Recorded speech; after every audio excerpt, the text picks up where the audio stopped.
এই যে সুর দিতেছি ওয়াসসামা কইয়া, এ তো 18-20 গুণে দেখেন হয়ে গেছে। আল্লাহি হাদা লাইসা কোরআন, এটা কোরআন না। কিন্তু আমরা কারি সাহেবরা এটাকে মানায় নিছি। এখন এটা যে সব আল্লাহ তাআলা দিবে কি দিবে না আমরা জানি না, দিতেও পারে নাও দিতে পারে, কিন্তু আমাদের আকাবিরদের মতে এটা কোরআন না, এটা হচ্ছে কি একটা ক্লাসিক্যাল, এটা হচ্ছে একটা বেদাত। এজন্য এরা পড়ে নরমালি ওয়াসসামাই ওয়াত-তারিক, মানে দেখেন মিন শরীফে পড়ে যে খুল হসরি পড়ে যে, একদম কোনো ভাঙা নাই, কোনো তাকলিফ নাই তেলাওয়াত করে। মানে এজন্য সে মানে কিংবদন্ত ওয়ার্ল্ডের মধ্যে, কিংবদন্তি, যার তেলাওয়াত আপনার হারাম শরীফে বাঁচতে থাকে, যিনি 3টা রেওয়ায়াতে আপনার কোরআন, সম্পূর্ণ কোরআন আপনি উনি তার তিল আছে। তো আমরা সুর শিখবো ইনশাল্লাহ, তবে মানে আমরা তাকলিফ করব না। সুরকে নিয়ে আমরা এটাকে নিয়ে বরত্ব, অহংকার, অহমিকা দেখাবো না। সুর শিখবো আল্লাহকে খুশি করার জন্য, যে আল্লাহ কোরআন সুন্দর করে পড়লে আপনি খুশি হবেন, এই জন্য কোরআন সুন্দর করে পড়ার চেষ্টা করতেছি, কাউকে দেখানোর জন্য না। যদি ভুল হয় আপনি মাফ করে দিন, এভাবে আমাদেরকে ওইভাবেই করতে হবে। তো আমরা যে বললাম দো রি মি ফা সোল লা সি দো, দো আপনি প্রথম যেটা আছে আপনাকে দো থেকে করা থেকে আরম্ভ করতে হবে, দো। আমরা যদি প্রতিযোগিতায় পড়ি তাহলে আমরা কি করব, আমরা দো থেকে আরম্ভ করব। সেখানে গিয়ে আমরা বায়াতি, মাকাম বায়াতি যে সুনই বিসিহরিক, বা বায়ের প্রথম হচ্ছে, মানে এটাই হচ্ছে আপনার, এটাকে বলে উম্মুল মাকামাত বলে। বায়াতি, মাকাম বায়াতি, এটাকে বলে উম্মুল মাকামাত।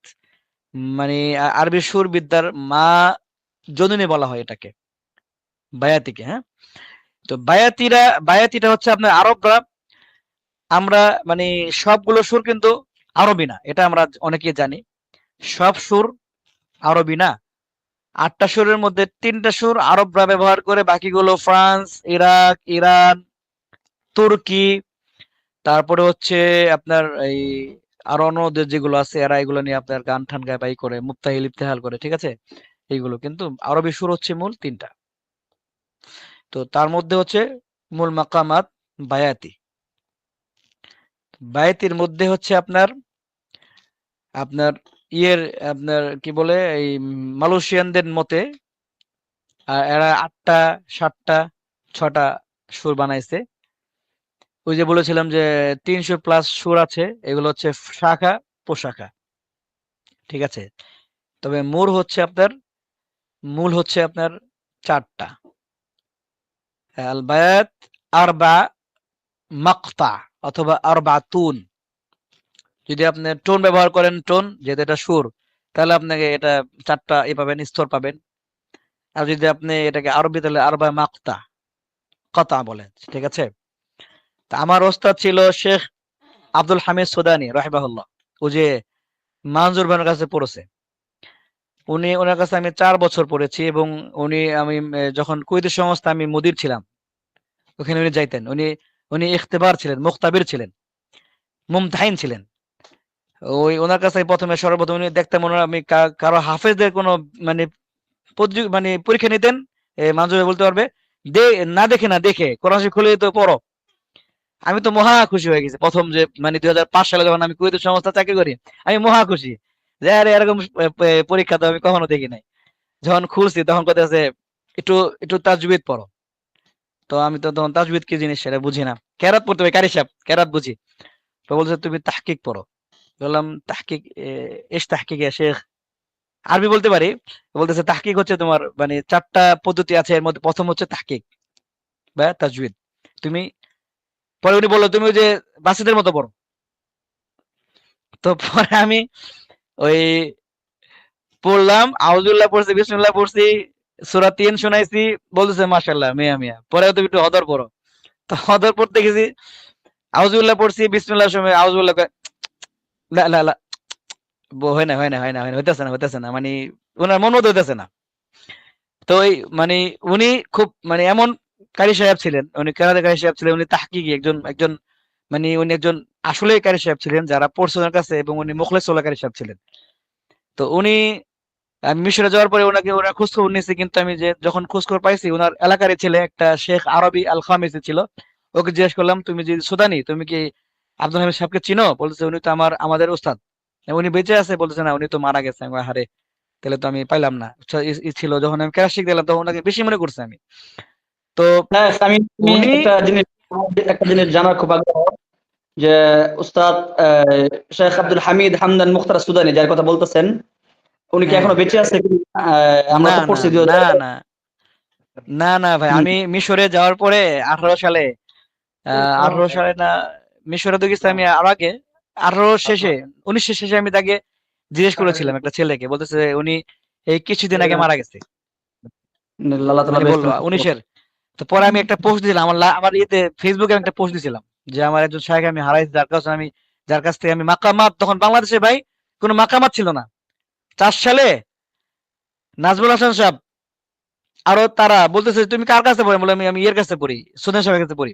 তো উনি আমাকে ক্যাসেট দিছিল, ক্যাসেটটা উনি প্রত্যেকটা গাড়ি শেখ আপনার এই যে উনি আপনি আপনি হয়তো আপনি পাইছেন মনে হয় মঞ্জুর ভাই, উনি আপনার এই শেখ আপনার মিনশাউই, শেখ আব্দুল বাসেত, শেখ আপনার খলিল হসরি, তারপর হচ্ছে জি শেখ জি আপনার মুস্তফা ইসমাইল, উনার জি তেলাওয়াত গুলো কেটে কেটে মাকাম বায়াতি, উনি এটাকে কেটে কেটে উনি এটা তৈরি করছে।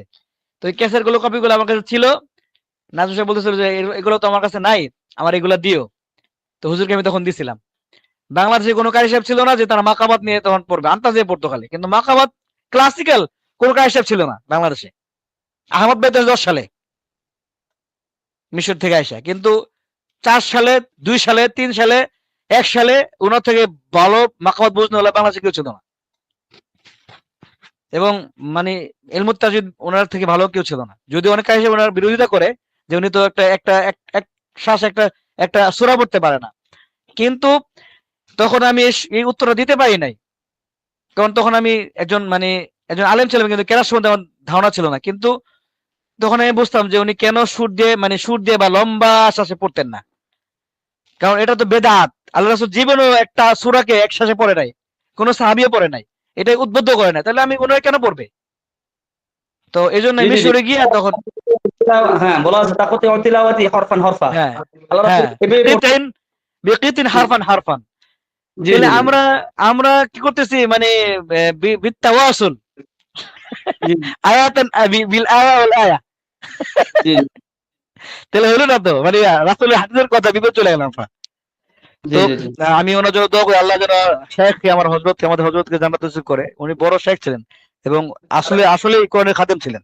সার্টিফিকেট আমাকে জগতে অনেক, আপনি যেই আরেকজনের নাম বললেন, হ্যাঁ, ডক্টর আহমেদ ঈসা আল মাসরাউই, যার নাম বললেন, তো উনিও ওনার কাছেও আলহামদুলিল্লাহ পড়ছি। উনিও একজন মহাক্কিক আলেম এবং তাজবিদের ক্ষেত্রে অনেক বড় একজন গবেষক, এবং সুদানী সাহেব দুজনেই অনেক তাজবিদের জগতে অনেক বড় গবেষক।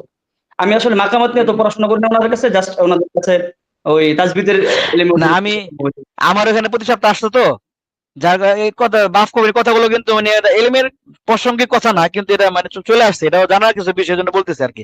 সেটা আমাদের আজকে ক্লাসটা হচ্ছে আপনার মানে এই মাকামাত সম্বন্ধে জানা, মানে ভালো দিক খারাপ দিক এটা আলোচনা করতেছে। এজন্য অনেকে আবার বলবেন যে শেখে মাকামাত নিয়ে আরম্ভ করে আঙ্গুর নিয়ে এসে আমাদের নিয়ে বিরোধিতা করতেছে। আমি বিরোধিতা করতেছি না, কিন্তু এটা বড়দের নজিরে পেশ করতেছে, তাদের মানে ভিউ কি ছিল এটা বলতেছি আমি। তো যেহেতু সুদানি সাহেব উনি বড় যাদের বড় কেরাত ডিন ছিলেন, এবং উনি কুয়েতি সংস্থাগুলোর উনি একজন মানে শিক্ষক নিয়োগ দিতেন, ওনাদেরকে বাদ দিতেন ওনার মাধ্যমে।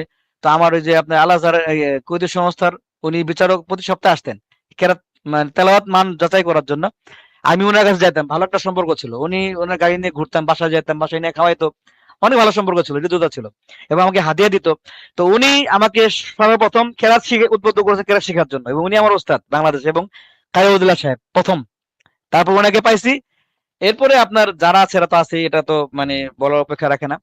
তো এই কথাগুলো আমাদের বললাম যেগুলো জানার জন্য, বোঝার জন্য। তো আমরা মাখামত নিয়ে ইনশাল্লাহ আলোচনা করব, শিখবো, তবে এটাকে মানে অনেক বড় সোয়াব হইতেছে বা এটা এই হইতেছে, এটা এরকম কিছু বিষয় নিয়ে করলে আমরা মানে যেটা বুঝতেছি আর কি, এটা মানে অতটা ফায়দা হবে না।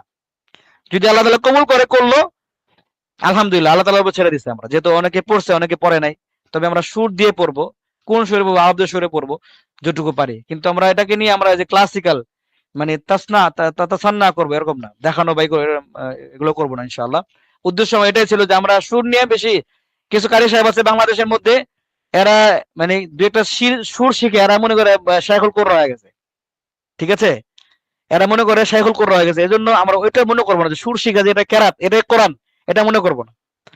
এই জন্য মানে কথা উদ্দেশ্য এটাই যে এরা তো ওর কাছে হয়েও কখনো এটা শুনে মানে কোনো বিষয় বলেই না। আমি তাকে বলতাম শাহেখ আমাকে কিছু মাকামাত শিখান। 1 বছর 2 বছর পড়ার পরে আমাকে বলে যে, শেখ ইউসুফ তুমি যদি মাকামাত শিখবা তাহলে তুমি এক কাজ করো, আমার বাসায় এসো। তো পরে বাসায় যাওয়ার পরে আমাকে এই ফিতাগুলো 10টা 12টা ফিতা দিছিল ক্যাসেট, ওইগুলো আমি হারাই ফেলছি।